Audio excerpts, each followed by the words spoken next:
Okay, boom, boom, boom. Nice, dry, hard river. And we'll hopefully get a little waterfall going in here with later on. I want to show you. I just went and bought this at the local art store, Joann's. Probably Michael's has it in their flower department for doing pots and stuff. They've got this really great mossy stuff that looks just like forest grass with the green, the highlighted tips, the brown stuff.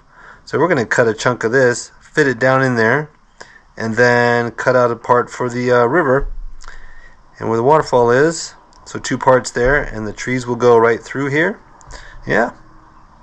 Then we can build on top of that. Little rocks and waterfall and get it all in place and see how it looks. Then come back and see what we need to paint. I like to even put some of the green up on, coming up the edges a little bit here, because we're going to leave this wood. We're not going to make this all rock. Okay, got everything ready here. My 2 trees, my bear, a 3rd tree actually, maybe a 4th. The 2 sides of the river cut out. Now we just got to glue it all down so when we pour epoxy it won't float. Although we're probably going to do a lower level epoxy to hold everything, then fill it, and it won't float things up that way. Just enough to cover all this stuff. We may need to pour the river in because it makes a steep bank once it's down there. I noticed when I was fitting it and cleaning out all the junk. So I think the way to hook this down for now is a little glue gunning. So let's do this side first. Here we go. Punch over there. Let's pull that out. Right there, and push it into the corner and down into that glue. Oh, that looks great. Up the edges a little bit.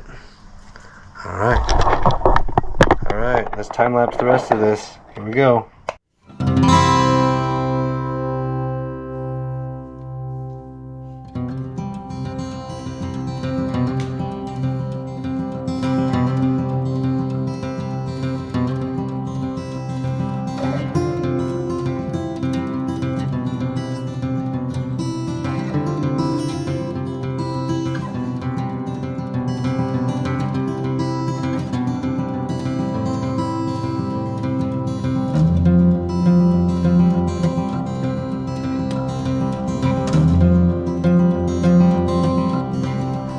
Alright, let's go.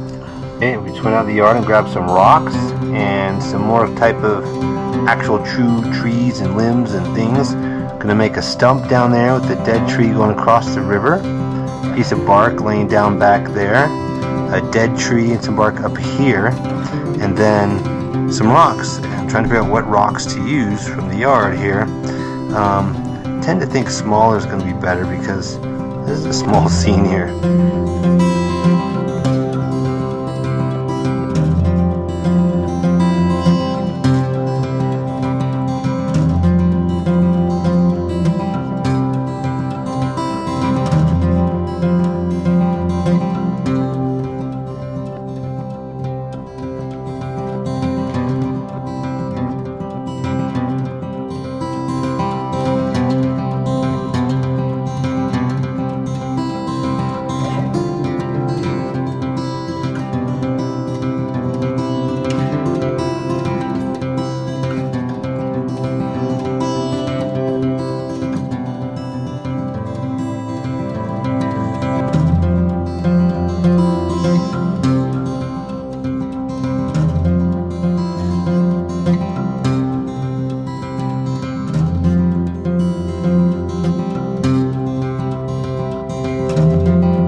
Okay, I've mixed up this last of the old epoxy, a little yellowing, where it won't matter.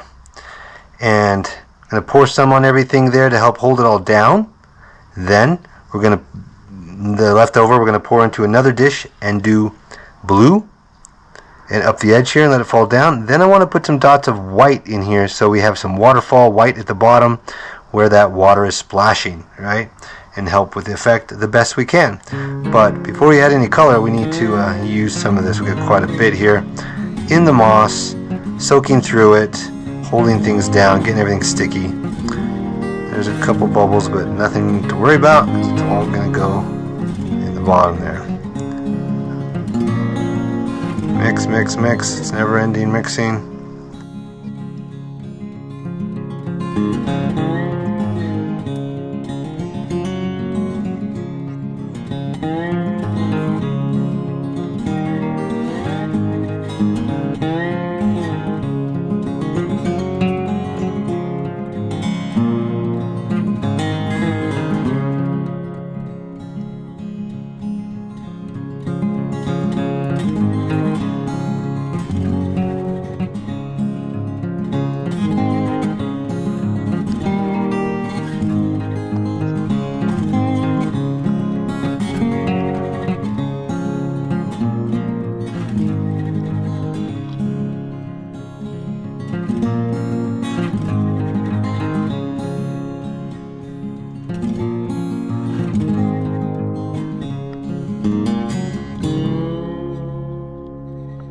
And finally, it's all dry. We're going to put in our waterfall line. It just wouldn't seem to work yesterday with the epoxy. Kept running down to the bottom, which looks like foam and everything from the waterfall, but we don't have any white up here. So we are going to try to hit that with these special alcoholic markers that my daughter has for making her characters in anime and artwork. And then we're going to try to get some green back on all the moss that was nice and bright green and turned dark when it got wet. Don't tell me that wasn't annoying. So there's something to try to figure out and overcome in future projects. So we want, let's see, the blue that goes down. And let's see here. Oh, that is different.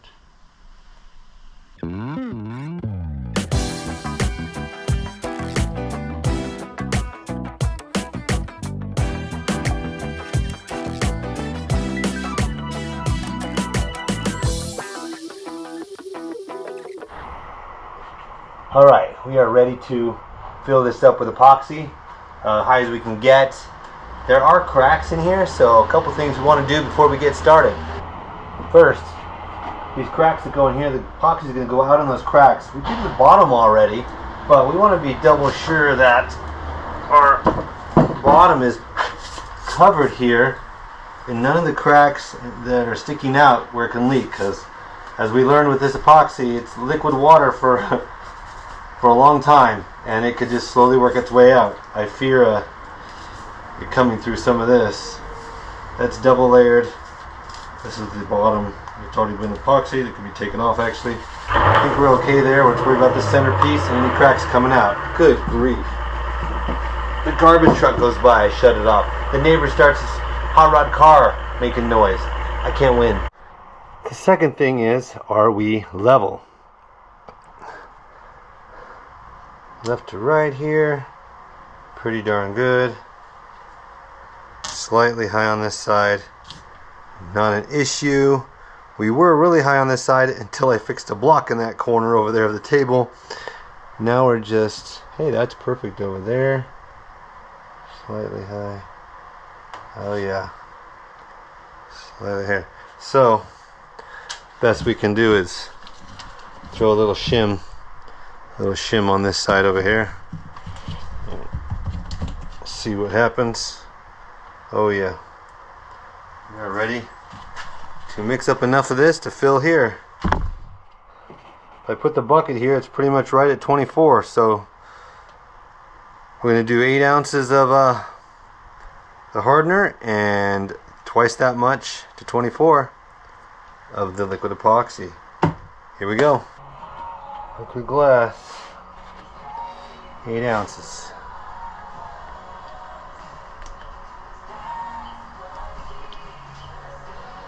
This is the biggest pour I have ever done. Never had to fill one of these all the way up. This is exciting and scary. Okay, right on 8 ounces. Now, the liquid glass, all the way up to 24, twice as much.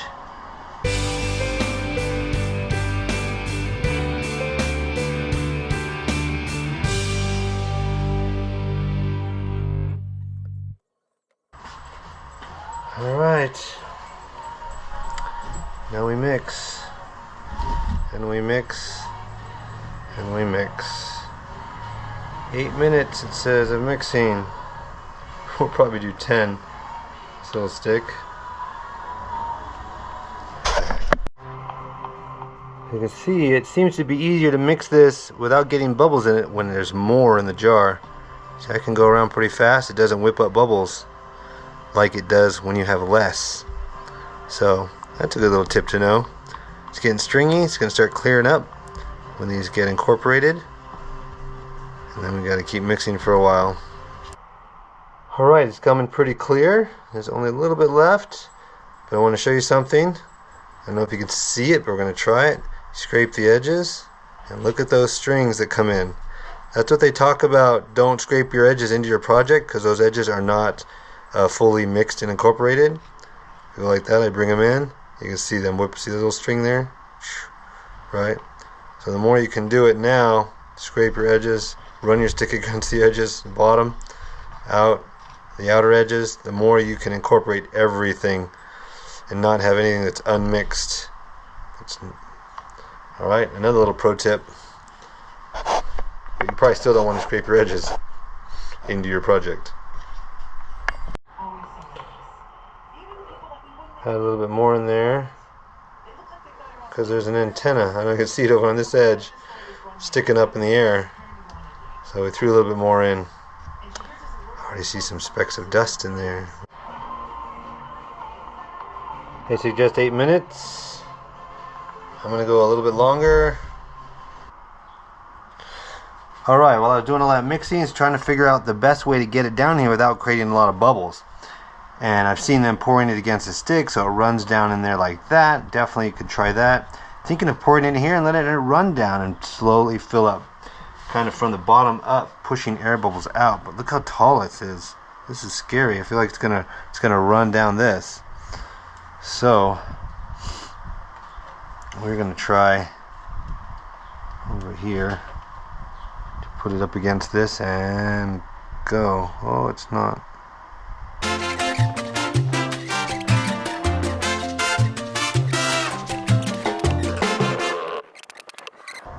If that gets lower, then I know there's a leak underneath.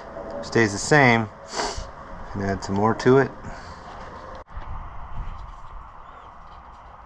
Seems to be holding the line right there, so I feel confident there isn't a major leak on the inside somewhere, the bottom, which is awesome. So I'm going to mix up a little batch and bring this up a little bit higher so we can get these trees covered and get it done. Let's do it. Well, I whipped up some more. Another 8 minutes. I don't know if you can see, but a lot more micro bubbles when you mix a small batch. Hopefully they all come to the top. I thought it'd be a good idea to run it down the river, let it slip in carefully and bring the bubbles to the top. Just can't touch this anymore, otherwise it's going to be wet for hours.